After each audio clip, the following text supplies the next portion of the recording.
G'day and welcome to the Off-Chain Podcast. Don here with you. Today is going to be a very interesting conversation with Joshua Bate. He is the founder of DeSci World, a one-stop shop for users to view, engage with, and understand everything happening in the world of decentralized science. If you've never heard of decentralized science, that's why we have Joshua on the show today. We're going to be talking about what's broken with scientific research more generally, funding for scientific research, incentives behind scientific research, and how DeSci might be able to solve some of these problems. We're going to talk about the future of humanity as well, transhumanism, where are we going, and how, again, decentralized science might be able to help us envision a more preferable future. It's going to be a very, very interesting conversation. Hope you enjoy this chat with Joshua Bate. Joshua, how did you become a founder of a startup? Tell us a bit about your origin story there. Yeah, so I started actually in crypto before being in DeSci, in DeFi, and I've been there since 2020, been working full-time for a number of protocols, doing sales and BD, general sort of like community management and growth for DeFi protocols. So I was exposed a lot to the concept of like an online Web3 community and saw like the power that you could have for a Web3 community. At the time, this was all sort of based in DeFi, so the applications weren't so meaningful, you could say.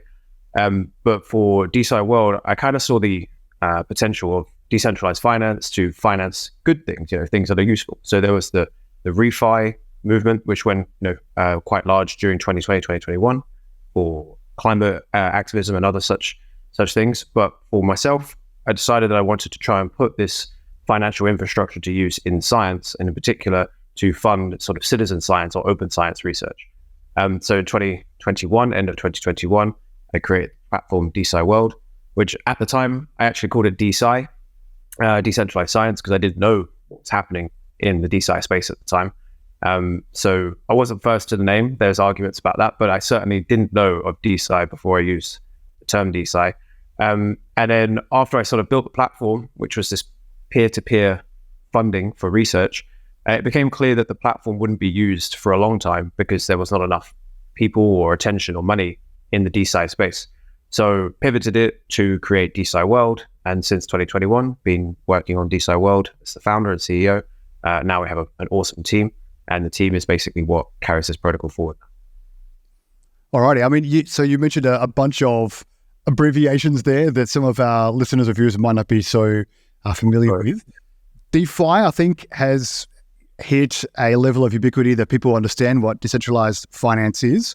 And if not, go and listen to some of our other podcasts, episodes. What about DeSci? You mentioned decentralized science. What does that mean? How is science decentralized? What does that even look like? Yeah, so in the same way that DeFi applies Web3 and blockchain tooling to finance to try and revolutionize and decentralize the financial infrastructure, DeSci does the same thing with the science. So I like to just briefly put it as DeSci is decentralizing science and improving outcomes for scientists. That's essentially the tagline, but it's very complex. Lots of things are being built in the DeSci space. And I can sort of go a little bit deeper into what is DeSci, if you like.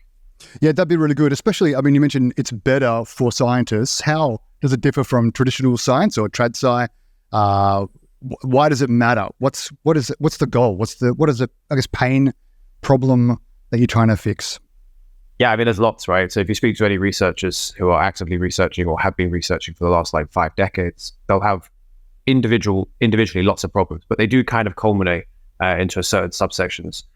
So when I talk about DeSci, I like to put it into 4 core categories. You have the first one, which is research funding.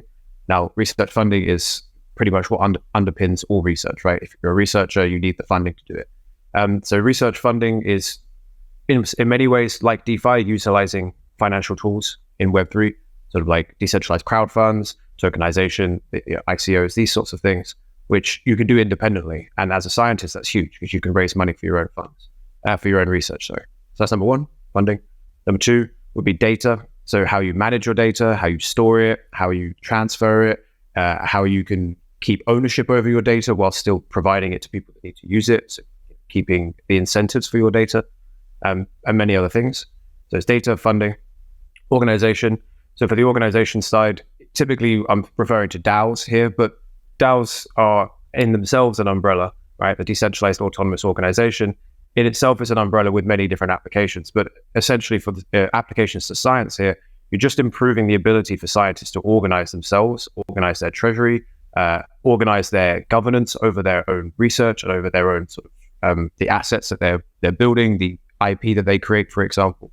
The way that you can share this amongst the required people, or the people who are incentivized to do good science on your research task, with a DAO is much more powerful. And then number 4 would be incentive mechanisms. And this kind of ties the whole thing together, right? So as a scientist, some of the biggest pain points that you might find would be the intense, laborious process to write grants. Those grants, for which is your funding, your primary source of funding in science, right? Those grants are quite difficult to get and often come with some kind of caveats or some kind of requirements which might go against the science that you want to do, right? So, if you want to research a certain chemical, if you can research it with its applications to a cleaning product, then you might get more grants, right? But if you want to research this particular chemical with regards to, I don't know, like its effect on human health, then maybe you might not get the funding to do so because there's not enough corporations that would want to research such things, right? So the incentive mechanisms for scientists with DeSci are vastly different. It kind of almost spawns a new era of a scientist, someone who is able to theorize some kind of research they want to do, and then potentially produce some kind of some results, and then maybe make those results into a product. But this would be an almost independent process rather than a process being guided by a funder, which could be an institution or a corporation or something. So the incentives to do science are vastly different under DeSci because of this sovereign ownership over your assets, of your data, the ability to decentralize the funding process. So for me, that last part is the biggest part, which is the incentives, right? Okay, so you've opened up a whole bunch of things, and I'd like to kind of zone in on a bunch of those. So talk about research funding. Obviously, in the Web3 or crypto world since 2016, 17, with ICOs all the way up to today, that's been perhaps a hot topic and controversial topic in many kinds of ways. How then is DeSci going to be helping with research funding? You talked about, crowdfunding, tokenization, being able to raise money independent of actually writing grants and being beholden to other people. How have you thought about, or is there any movement on how this will work from a regulatory standpoint? Because ICOs have faced a lot of difficulties with regard to regulation. How might that be different in the DeSci realm? Yeah, so this kind of shows the intersection here between DeFi and DeSci, right? So DeFi is doing a lot of the legwork in terms of the regulatory exploration about how to have these structures, these funding structures, to be allowed in the current economic sector. Those are basically explicitly tied to how DeSci does it, right? Because for the moment, DeSci is using the same tools. It's using Ethereum. It's using the same form of token launches, etc. The ability for scientists to do research plays differently on the mind of a regulator than the ability of a company to launch to float as an ICO, or for someone to leverage financial instruments, or someone to do leverage trading, etc., or to just buy and sell. The ability for a scientist to do his research is a very different concept, but it's based on the same principles. So I actually believe that the regulatory side, when it comes to research funding, is going to be advanced further and more quickly and in a better way for Web3 through the DeSci channels than it will be through DeFi channels. Because if you can allow a scientist to utilize these same tools to fund research, which maybe the institutional players will agree with, then you can actually regulate that in a positive manner. This kind of goes to a larger point, but the larger point will be that DeSci is driven by scientists and science, right? And DeFi is driven by capital and speculators. So it's, from a regulatory perspective, it's much more amenable to start thinking positively about the DeSci space than it is about the DeFi space. And that's why I think that generally for all of these things that are happening in Web3, DeSci is going to be the sort of fox in the box pushing through some positive regulation. Okay, that's very interesting. So actually might bleed into other areas of Web3 as well in a really positive kind of sense. That's an optimistic outlook for sure. How then, so if scientists who want to pursue something that they consider to be interesting or helpful or necessary or pure, you've mentioned a couple of the barriers in terms of grant writing or the restrictions or caveats on grants. What kinds of other ways do you think science funding is biased or broken or lacking in the sense that DeSci can help? So have you heard of the network state? No, talk to me. Okay. Don't want to go on too many tangents, sorry. So the network state is a concept which is written up into a book called The Network State by a guy called Balaji. But it's also a concept that's been talked about for a while. The network state is basically a state that has its own politics, its own economy, its own sort of sovereign ownership, but it's outside of a nation state. Okay, it's called the network state, and they popped up around the world. A lot of the ideas for the network state is that people can fund science that they want to do, and they can self-experiment, right? So to answer your original question here, which was how has science been biased and unfair? Funding, sorry, I'm just going to can you ask that whole question again? Actually, can we do that if we're editing? You're muted. Oh, I don't actually remember how I introed that, but we'll go for it. We'll go for it anyway, as if cutting from here. And I hope they catch this. Otherwise, if it hits YouTube, it's going to be very comical. So, Joshua, if DeSci can help in the sense that a scientist who wants to pursue their own research, something they find interesting, something they find necessary, science they find pure that doesn't perhaps meet the specific caveats or restrictions of the grants that are out there, in what kinds of ways is DeSci funding, so the crowdfunding, how is that helping to solve some of the problems or some of the ways in which science funding presently is biased or broken or flawed? Mm-hmm. So it gives flexibility to the researchers to apply for funding for anything they want, right? Essentially, it becomes an appeal process to the funders, which in this case is a decentralized group, so the people. So if you believe that the science you're doing or you want to do is going to be hyper impactful, then you can write a convincing spiel, like a grant process, like a grant application process, but you can appeal to people outside of the institutional framework, right? So you still have to, unfortunately, sort of appeal for funding. There are other mechanics such as like public goods funding through Gitcoin and these other sort of redistributive mechanics, but it's not a lot of funding. To get like a lot of funding, you have to go and appeal to the people, right? To the people who are going to do the crowdfunding. But this gives you a new audience. It allows you to communicate things in a different manner. And also because of the incentive mechanisms with DeSci, where you can take the research that you're trying to get funding for, and you can get the IP for this IP can be shared amongst the people that then fund your research, right?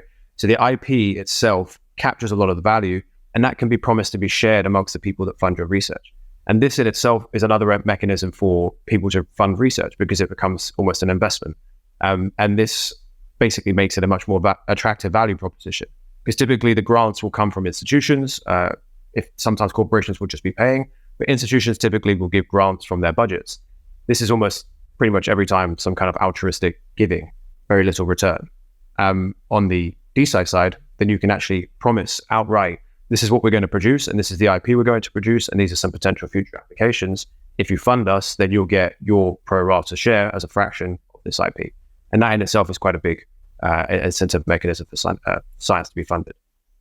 Yeah, man, I love, in terms of Web3, the fractionalized ownership that tokenization actually allows, and to see that kind of moving into the scientific realm, especially at the moment where it may just be from my personal vantage point, but it seems like trust in scientists as a kind of a generalization, you might say, especially as science has become more and more intertwined with politics in the last, let's just say 3 years or so, becoming more democratized and going to the people, as it were, more transparency in that kind of sense, I think surely can only be a really good thing in terms of helping to build back some of the trust that might have been lost over the last couple of years. And that's not in any way to kind of try to cast any doubt on the motives or the integrity of scientists across the world.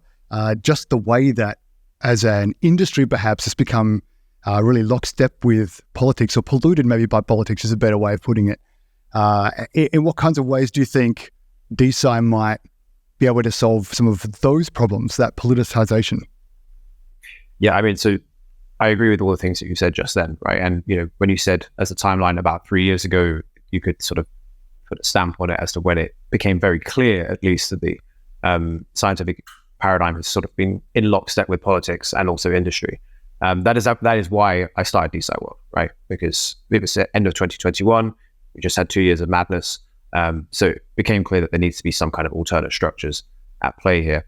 I think that the politicization of science is a part of a massive problem, which is not just about science, which is about the politicization of everything, the polarization of everything.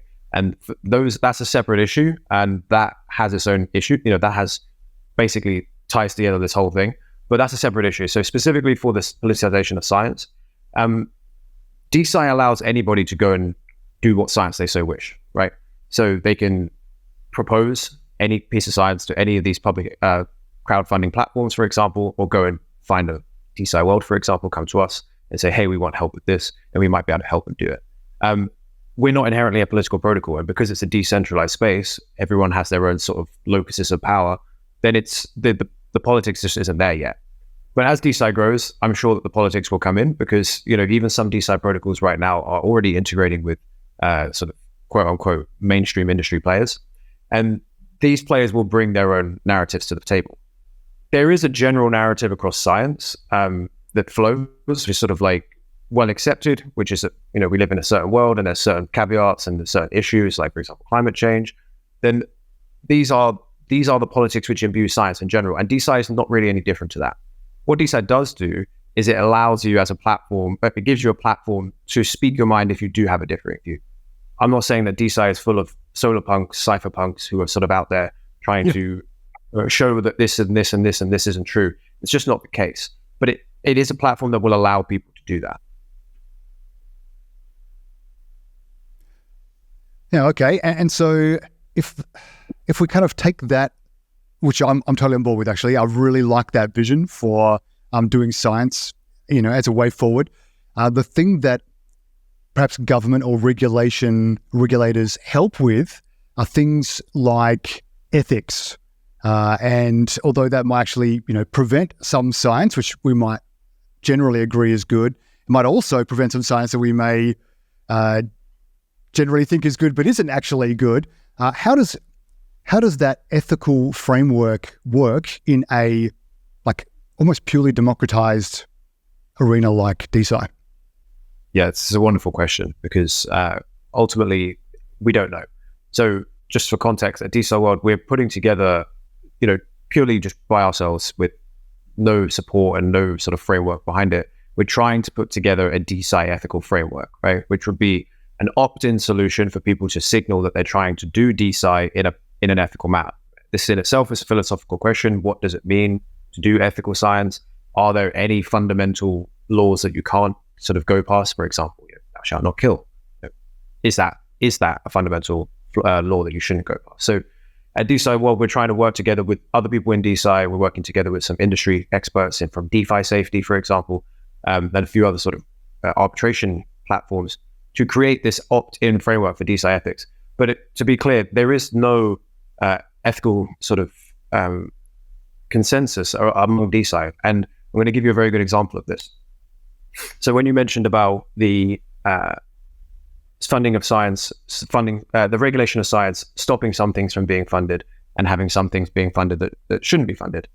So there's a pretty popular use case right now for DeSci and just science in general, which is the longevity movement. Right? And the longevity movement is using biotechnology to create medicines, supplements, diet plans, lifestyle changes to increase the healthy human lifespan. Okay, so the idea is to sort of live longer and better. And some people believe in the defeating of aging as a motto as well, which is to literally defeat the process of aging so that people don't age. In itself, a lot of this requires self-experimentation or experimentation on a body at the very least. And it's not sanctioned by science, by traditional science, by institutional science, to be allowed to be funded and experimented with generally. There are experiments in these things, but they're not particularly in the open and they're not particularly widespread. And as an individual, if you believe strongly in a particular medicine to make you live longer, you can't really take it legally. Which is actually what's happened in DeSci, is a large community has sprung up in the biotech sphere in particular through Molecule DAO, for example. And the Vita DAO community within this sphere is specifically focusing on longevity. And they've actually created a few spaces over the last year where you can go and work with people from the longevity space. And some self-experimentation has taken place in some of these places. And the idea is to have the ability, the autonomy to experiment on yourself with these longevity practices. So some of these things would be considered by the traditional academic or scientific system to be unethical by current regulation standards. But for the battalions, as they call themselves, it's their right to be able to do these things to themselves, right? And so at DeSci World, we see a lot of these, just in general in the decentralized space, right? Because of the ability to form around an idea through a DAO or some other infrastructure, you're getting silos of knowledge or silos of opinion for people who just believe very strongly in an idea and are going to go for it. And in DeSci, that's going to be very, very powerful. So for example, Vita DAO, lots of people who are outside of this space don't really know much about longevity at all. Some don't agree with it. At Vita DAO, it's very much everybody loves it, everyone wants to do it, and everyone's working very hard to do it. And that creates a wonderful place to experiment and to progress in that field, but it also creates a silo. And so for us at DeSci World, we recognize this is something that might happen in DeSci as it grows. You have permissionless, decentralized, sovereign access to money, to research objects, to scientists. Then all kinds of science could be done without any real oversight. So at DeSci World, we recognize this, and we're trying to build an ethical framework actually currently right now. We're building it with some industry experts, as I mentioned. And the idea is that this will be a guideline for people who come into DeSci to say, yeah, we want to be able to do these wonderful, innovative things, but there are still some fundamental principles that we should abide by. And this is going to be a very difficult and contentious topic in the whole of DeSci, which is going to be DeSci ethics. So great question. Yeah, I mean, and that leads me, I guess, to another thought based on what you were just talking about there, which is the goal to duplicate traditional science and do your own thing, make it so much better that tradsci essentially dies? Or is the goal to kind of light the way, show what can be done and what can be achieved, and then integrate with TradFi, or kind of bring them up in your wake? How does that work? How do you get the legitimacy that TradSci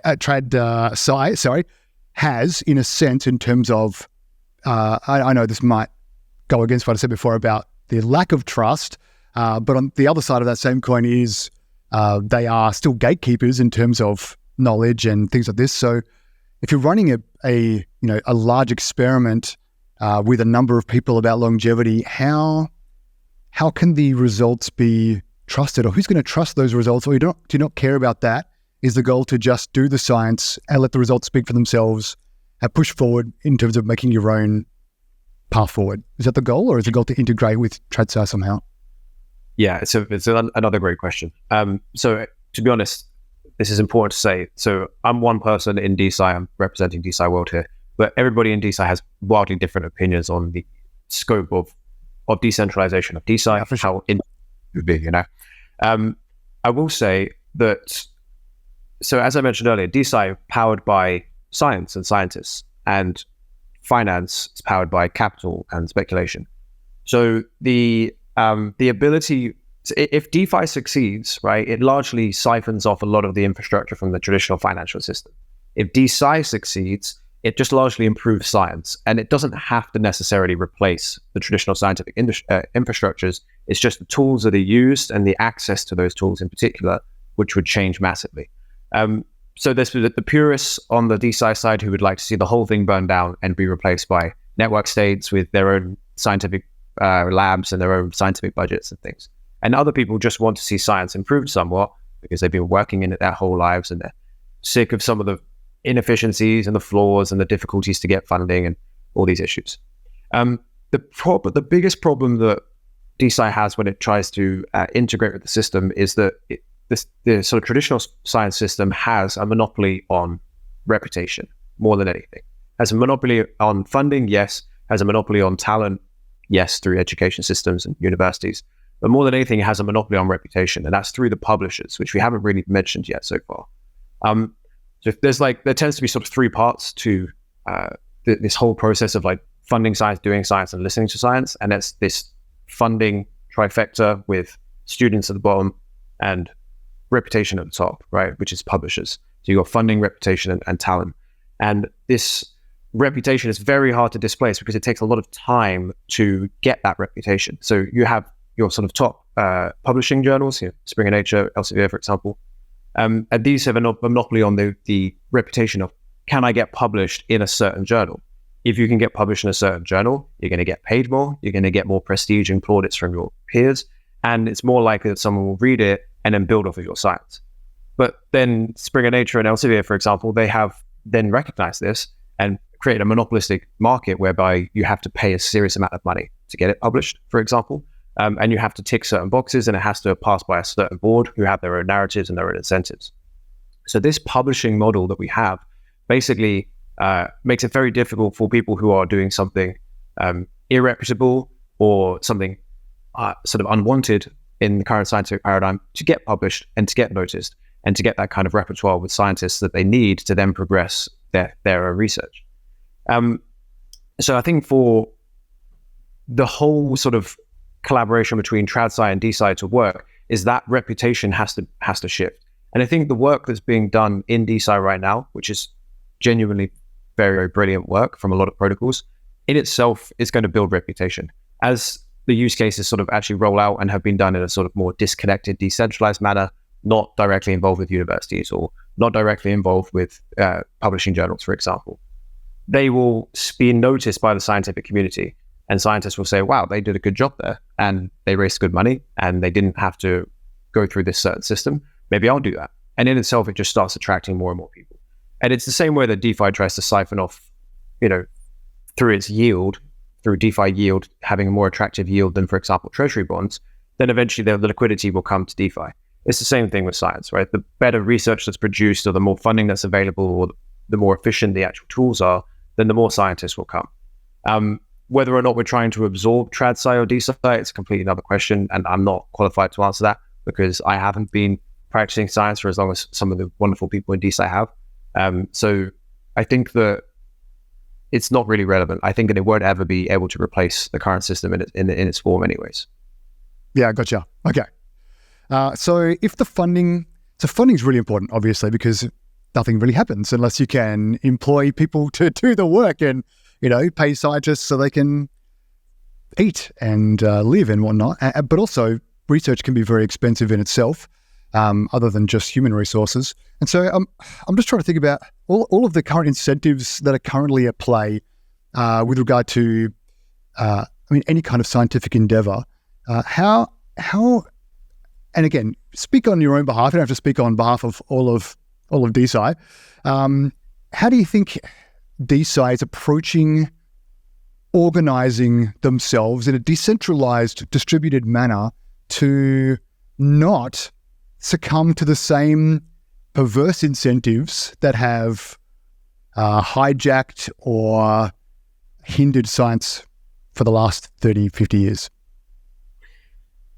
Yeah. So, okay, there's two ways, right? There's the sort of the internal work where we decide ethically, do we want to replicate the way things have been in science? And then there's the actual sort of like technical stuff, which stops people from being able to do that.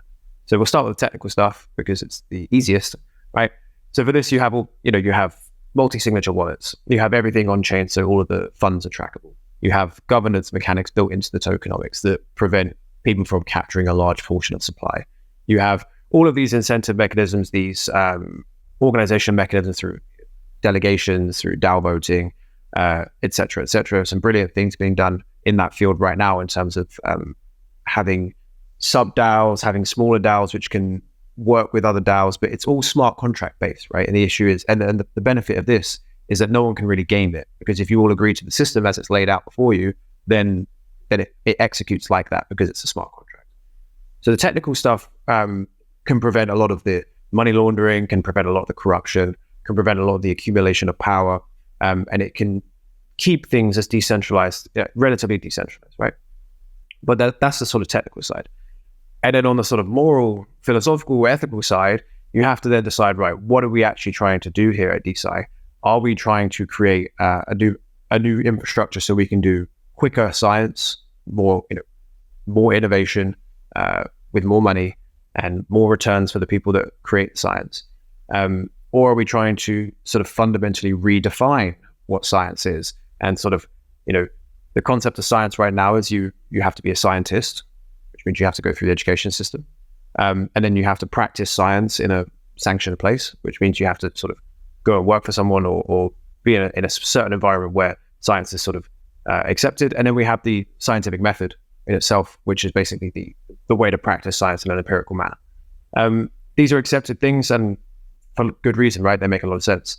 But this kind of idea of redefining what science means through DeSci would allow people to participate in science, but from a different perspective. Rather than just pure science, you could participate in science, for example, as sort of like as part of your everyday hobbies, as part of your everyday life. You could make science fun. You could make science much more of a cultural vehicle rather than a sort of like technical vehicle, which it is now. So there's many ways to redefine science, but those fundamental issues, accumulation of power, accumulation of wealth, false incentives, or saying that we want to do it for this one thing, but it's actually being done for another, harming through experimentation animals or people, innovation that leads to negative outcomes, like, for example, weapons and stuff like this. That's all not really a DeSci issue. That's just more of like a humanity issue, right? And so DeSci is just putting the tools in front of humanity. Tools are only as bad as the people who are using them, right? So the ability for us to recreate these systems whereby science is corrupted and science is driven by narratives and driven by capital primarily and such things, that's not a structural issue really for DeSci. DeSci has technical tools to help prevent some of the worst offenders, but ultimately, do you want to get your DAO together to go and fund science that really only concerns a very small subsection of humanity, that is going to exacerbate problems for the vast majority of humanity? Do you want to do that? Then you have the ability to do that. Crypto and DeSci will allow you to do that. It's just a little bit more open. The ability for people to say, we don't want to do that, that's a slightly different concept. That's more of like a humanity consciousness upgrade rather than a technology through DeSci upgrade. Well, okay, now that you've mentioned a humanity consciousness upgrade, we should talk about transhumanism. It's one of the things, like you even mentioning before, about people in the longevity movement. I know might not think that transhumanism is in the same category, but it's at least broadly in the same, to me at least, as a layman when it comes to science, in a broad category, similar at least in terms of how can I live longer, extend my time, extend my conscious time on the earth. You mentioned weapons before. We haven't talked about AI yet. Some of these seem to be, three areas of those kind of that are a bit fraught, where there is a lot of potential. Like you said, you're building a better tool, which means that, but you're also democratizing the use of that tool. So it's better for the good actors, but also more potential for potential bad actors, or not even necessarily bad actors, just neutral or amoral actors. And so I'm just wondering, what's your vibe on transhumanism? Where do you stand in that regard? What do you think in terms of, we'll go through these in greater detail, but AI, how does that impact the way that you think about the future of humanity and the way that we think about what it means to be a human? So transhumanism, AI, lots of crossovers. Just to define it as I see it, transhumanism would be just the general movement or the general interest of taking humanity to the next stage, which would be post-humanity. Hence why it's called transhumanism, right? The trans being to travel. So to move from humanity to post-humanity would be the object of transhumanism. And that in itself is quite a broad thing. So, for example, you mentioned, is longevity transhumanism? Depends, right? I would say probably, depending on how far you want to go on the removing aging. Like if you fully stop aging, then are we human? Because then we don't die. These things are questions to be answered, and separate point. But what is my vibe on transhumanism? Sorry, you're muted. I was just like, we can get into that if you want to talk about what does it mean to be a human, that's interesting and pertinent to the current discussion too. If you got thoughts on that? Yeah, all right, come on in. Let's do that. That sounds fun. Okay, so what does it mean to be a human? Okay, I personally think that you have sort of like a couple different thoughts on it. Some people think it's your consciousness, right? It's the thoughts that you have, the ideas that you have is what makes you human. Some people believe that it's your body, your physical realm that makes you human. And some people believe that we don't know what it means to be human right now, and that the soul is something that is separate from the consciousness, it's separate from your body, and it's something that is sort of eternal and it goes across time periods. So I think that this question of what it means to be human is becoming increasingly relevant in today's age, more than it ever has been before. Rene Descartes was sort of famous for the way he thought about it, but we actually have to think about it right now, because now more than ever, at least that we know of, humans are actually able to upgrade their bodies mechanically and technologically. So, a hearing aid or glasses are technically transhumanism, right? Because it's utilizing technology to enhance your body. But we are getting to a stage now, which some people probably don't realize, what's happening sort of behind the scenes and actually increasingly in the front of public eye now. There's all sorts of body augmentations, right? And this includes new arms, new legs for people who need them, for sure. This includes some genetic enhancements, people who are injecting themselves with certain gene therapies, which change the function of the body fundamentally. Then you have things like sort of the longevity stuff, which changes the way that your body functions with protein, for example, the way your body breaks down certain things. And then this is sort of early stages, really. And we're moving towards a stage where we have things like, full replacements of important parts of the brain, which can then process information differently. Obviously, Elon Musk's Neuralink, which would allow you to control a brain using electronic signals. Then the concept of consciousness uploading, which is very popular amongst the transhumanist community, the ability to decode your consciousness, somehow take it out of your brain or upload it to a computer, and then live eternally in a computer body, because your body is what's decaying, but your mind is still perfect. And these are many different concepts about actually using technology for real applications to take the human from the body and change it into something else. So it's a wonderful topic, and I mean, I'd like to hear your thoughts on it, Don, if you don't mind. Oh, okay, sure. So, in terms of what is a human, that's a massive question for me. Even in terms of biologically, you think about what is the makeup of my body, and with all of the things, all of the little creatures and different biological agents that are not uniquely me, they don't have my DNA, for example, and yet I can't live without them. And they make up a significant, in terms of cell count, a significant part of what it means for me to be me. I find that a very fascinating question to think about. On that, are we consciousness? Are we flesh? Are we soul or a spirit? Those kinds of things. For me, I mean, we're getting kind of out of the scientific realm at the moment, but I think we are embodied spirits with a conscience. And so I don't think we can, I can't separate my body from my consciousness. In terms of soul, I don't think I have a soul. I think I am a soul. So that kind of embodied spirit mind for me is the soul. That's what I think. And so when it comes to transhumanism, I think that, let me go back to longevity. I have no problem with longevity. I think that's a wonderful thing. I have Scottish skin, but I live under an Australian sun, so I get very suspicious moles all the way through to cancers pretty regularly. I get them all cut out because I don't want to die, right? And so but they've discovered the kinds of cancers that are particularly bad ones that I get. I take one little 10-cent supplement a day and totally prevents them. Not only that, it turns into a chemical that, in rats at least, they think extends the life of rats and mice by 5 to 25%, something like that. And so for me, that's great. Let's take the medicine. Let's do the surgeries, those kinds of things. When it comes to, let's say, augmentation, so can I put a chip in my mind to make me think faster? Can I swap my legs out for legs that'll make me jump higher? those kinds of things. What does that do to my humanity? Well, I still think I'm an embodied human at that stage. So I'm not a consciousness or a spirit abstract from my body. I am embodied. And so whatever the makeup of that body is, the cells that die and then replenish, and the bugs that die and new bugs, come about, and the water and food that I take in, and all those kinds of things, I think that is what makes us us. And so for whatever our bodies are at any period of time, I think that's what makes us.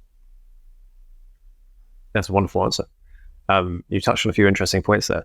So there's this concept of I can't remember the actual name of the allegory right now, but it's concept of a boat that was sailing, and the crew on the boat took each plank from the boat and attached a new one. And after a while, the entire boat had been replaced with new planks. And it's like, is it still the same boat? Right? That's a philosophical question that people argue about all the time. So it's the same concept here with the augmentations. And I just want to say, like, firstly, when it comes to longevity, it's very easy for me as a young man to say, oh, I think some of these things are need to be looked at, because I'm a young man, my body still works fine, right? And I'm sure in 20 years' time, as my back starts failing, because I do have a bad back, like, I'm going to be the first one in line to say, yeah, can I have this AI surgery, new vertebrae in my back? Like, for sure. My concerns with it kind of comes back to my earlier point. My concerns not with longevity, not with transhumanism, not with AI, just with all of the technology that we're building, is that it's just technology, and technology can be utilized in any way by whoever is utilizing it. The technologies we're building right now are so powerful and so fundamental that they, more than the nuclear bomb, they are capable of wiping out humanity, right? And completely destroying society as we know it. This technology will not go anywhere. There's no way you're going to stop people from learning how to slow down aging. There's no way you're going to stop people from augmenting their bodies to improve their speed of mind or to improve their ability to run, or any of this. AI is not going to go anywhere, right? It's just going to get better and faster. The difficulty I have is that these tools are being used by people that are very, very broken in their societal cohesion.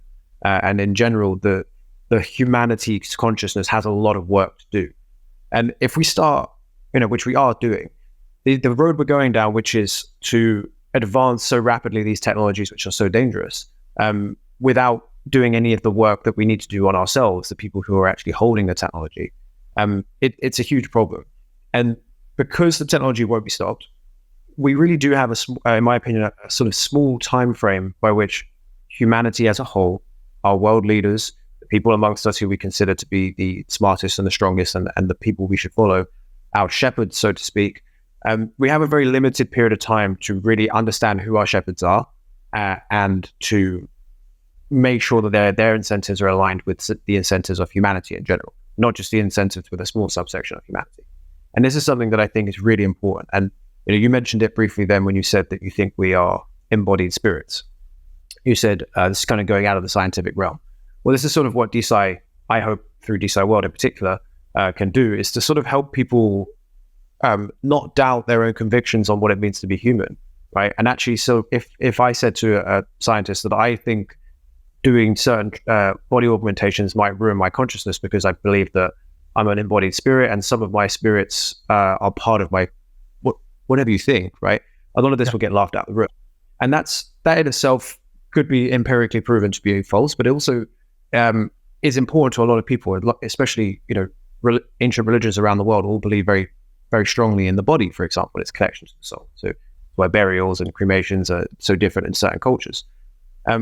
All of these things, we're being shepherded by people who have a very specific mindset, which is that transhumanism and progress is good. And there's a lot of benefits to be had from it. And it'll be just like, during COVID, when it was like, if you don't want to take a vaccine, do you care about your grandma dying? It's the same sort of messaging, which is, don't you want to live forever? Or, what if you did have a broken back? Wouldn't you want your back to be fixed? These are all questions. Of course, I don't want my grandmother to die. Of course, I would like to live for longer and happier and healthier. But that's not the issue that's being raised here. The issue that's being raised here is that the technology allows the stratification of society, right? The the ability for those who have to really, really, really get out in front of those who have not. Those who have not are going to be left behind, seriously left behind in the dust when body transmutations, etc., start taking off.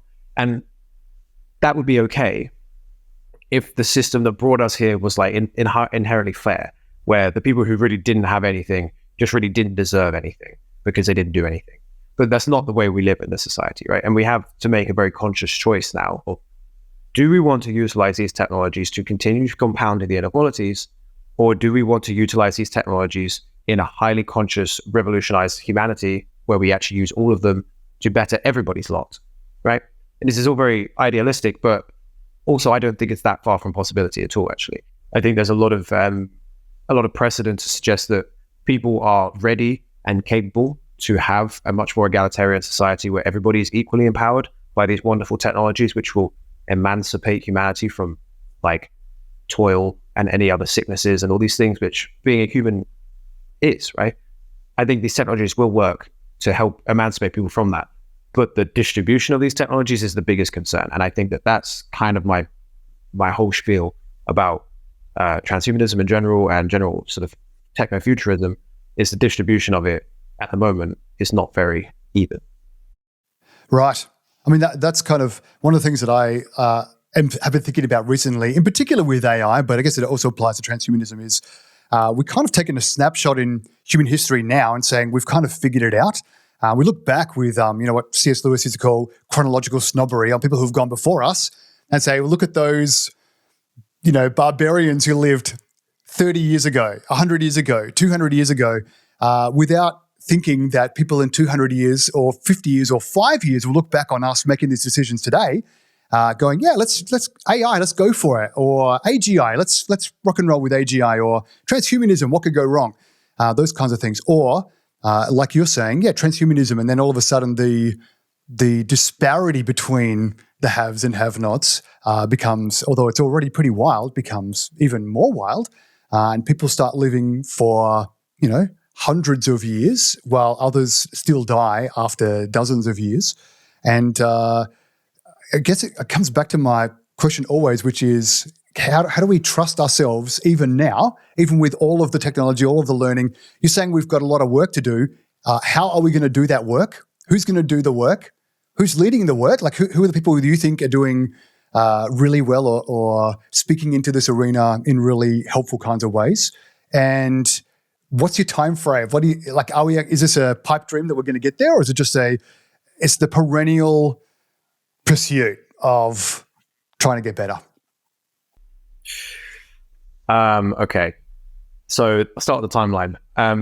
I think that this is the most urgent thing that anyone can work on, more than anything else, is the ability for us to raise our consciousness as a humanity to utilize these technologies in a beneficial and a distributed way. I think it's the only fight worth fighting for the next 15 years. And if we don't fight it, then it's over, in my opinion, in terms of the ability to fight that. Because the technologies that are being developed will enable total control, like sci-fi total control. And that will be unavoidable. So there's a very small window before certain technologies are perfected, before these things, so we can actually make a real change and actually distribute these things. So that's my thoughts there. You said some other points and I was just about to talk about them. Sorry. Yeah. I was talking about who gets to decide. Who do you think is speaking into this area really well? Who are the helpful voices? Who should we be listening to? Or at least who's helpfully engaging in the conversation in a public kind of way? Yeah. So the difficulty is with a lot of this is that you mentioned this. We've sort of taken a snapshot in time and decided that this is what we're going to go for. This is what it is.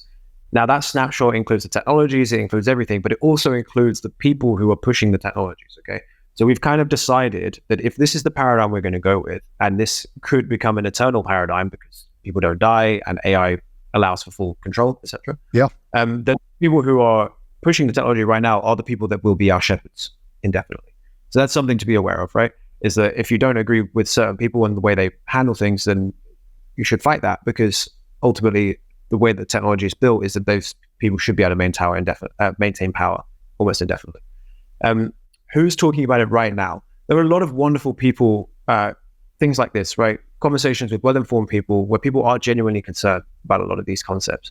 But you have to remember, as we know with science in general and just the establishment as a general concept, there are narratives that want to be pushed and the media is relatively controlled. So if there is a dissenting narrative or a dissenting voice, often they're not given the platform to get to this sort of like mass exposure.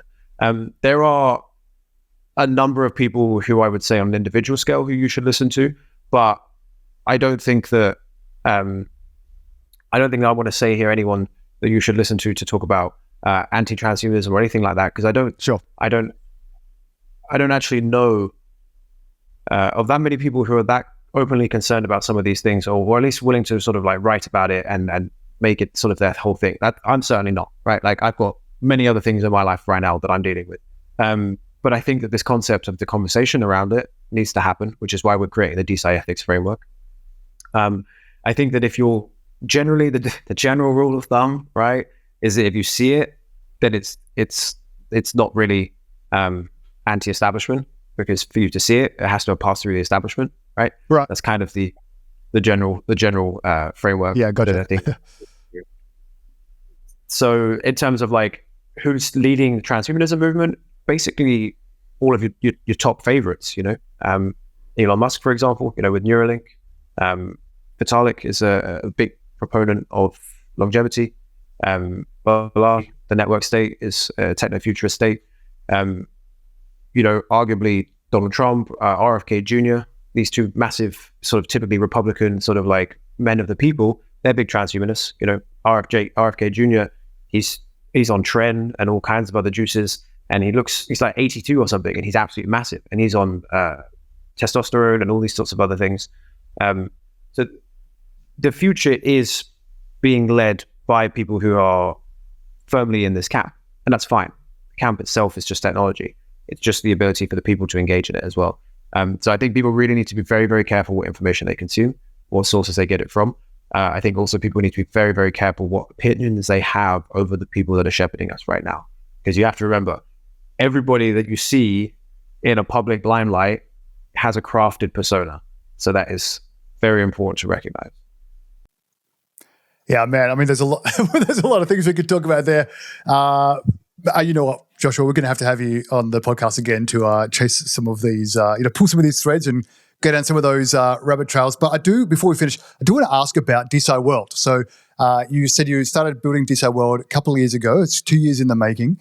What is it? What are you doing? What kinds of, you mentioned those 4 areas before, the research funding, data, organization, and incentive mechanisms. What does this look like for DeSci World for you, and maybe just the near future? What is that looking like for DeSci World? Yeah. So we're building we're building infrastructure for the community for DeSci, right? We're trying to build tools both online and offline, both sort of mental and physical tools that you can utilize to improve your own engagement in DeSci as a DeScientist, or to improve your project's engagement with DeScientists coming in. So we're basically building tools that allow DeSci to grow as large as possible in what we'd like to think as a decentralized ethical manner, right? The idea is not for us to wrestle control over the rest of the space. It's for us to provide the tools so people can maintain their own control, true to the decentralization ethos. So we're building online. We have a dashboard, which essentially is like an information aggregator, has a whole bunch of information about currently 86 different DeSci projects listed there, an aggregated job board, an aggregated events calendar. We have some sort of media resources. We have educational resources. We have sort of like this forum, which is going to be cross-platform. So you can talk to people on Telegram and Discord and on our server all about DeSci, and it automatically links the whole thing. We're building a number of these sort of like information aggregation tools to improve participation. We have our own conference circuit, and we're really sort of putting our hat on helping other protocols with their conferences. So some early stage incubation seeding for local communities, for example, in Turkey and Belgrade. We've been providing some funding there, and also in Brazil. But also our conference circuit that we sort of go around the world and do. It's called the World of Decentralized Science. So this is our offline tooling, which is to showcase DeSci and put it in front of scientists and academia, so that they can actually utilize it and improve their own workflow. The online tools, which is this dashboard. We have our peer-to-peer research funding marketplace, which I mentioned briefly at the beginning, which will just be a very simple platform that will allow researchers to put up a request for funding, and it can be crowdsourced through crypto infrastructure. We hope that will be actually quite useful. We have an NFT launchpad for protocols that want to launch an NFT through our platform. They can do so for free. We recover costs from the other side. All part of this sort of culture creation, sort of like trying to improve the participation in science through sort of beautiful things like wonderful NFTs. And we're also building quite an interesting concept. We're building this concept of the brain, right? Which is actually an inherently very transhumanist concept. It's like a hive mind, which is basically it's a piece of infrastructure that will allow researchers to contribute research to this master hub, which essentially connects all of the other master hubs which create around other research goals. And it creates this living mind, right, which driven by the scientific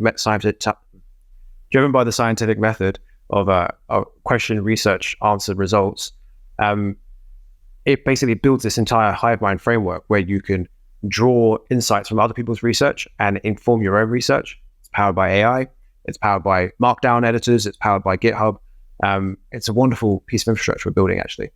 And it just goes to show that none of these things are utilizing different tech to what is being utilized in other areas. It's just the ability to present that technology to people, to give ownership to the people, and to empower those that are using DeSci as individuals rather than a narrative to utilize DeSci.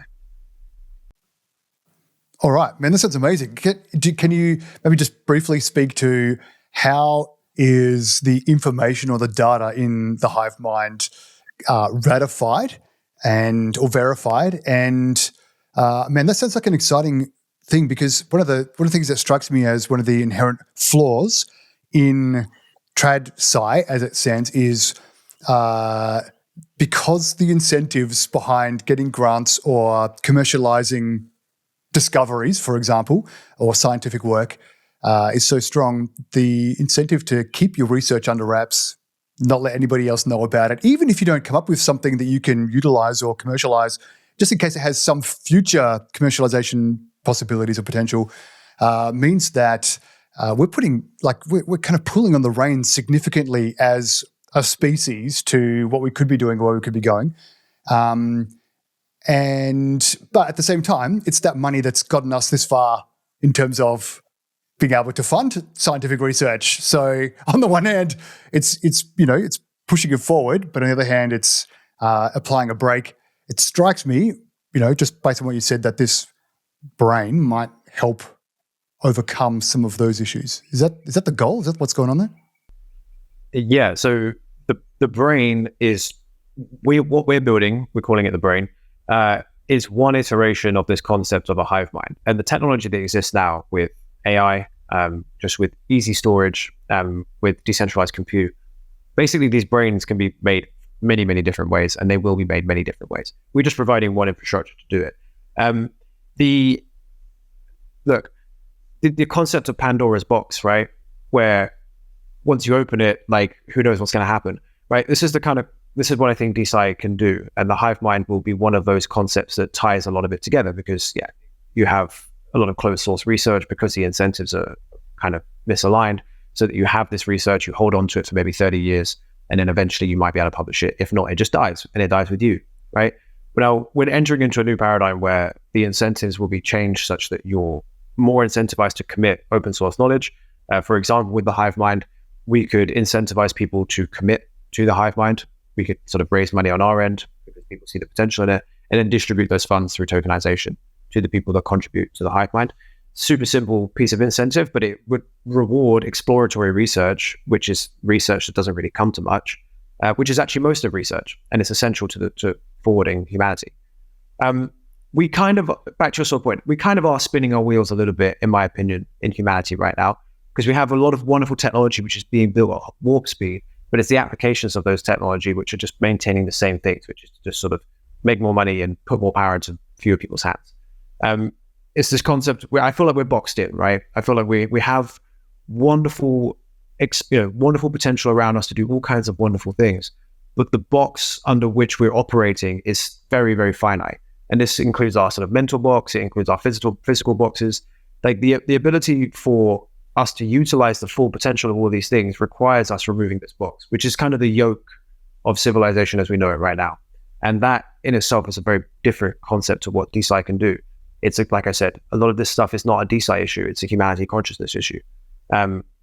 If we could remove ourselves from the yoke of what civilization we live under right now, then yes, probably we could actually utilize the technologies we have being built right now to do much more wonderful things in much more harmony with nature, with the technologies that we use. Like, we don't really harmonize with nature at all in the technologies that we build. And that is just an absolutely obscene mistake. Like, we live in the most incredibly technologically advanced world ever, with even you mentioned the gut microbiomes, for example.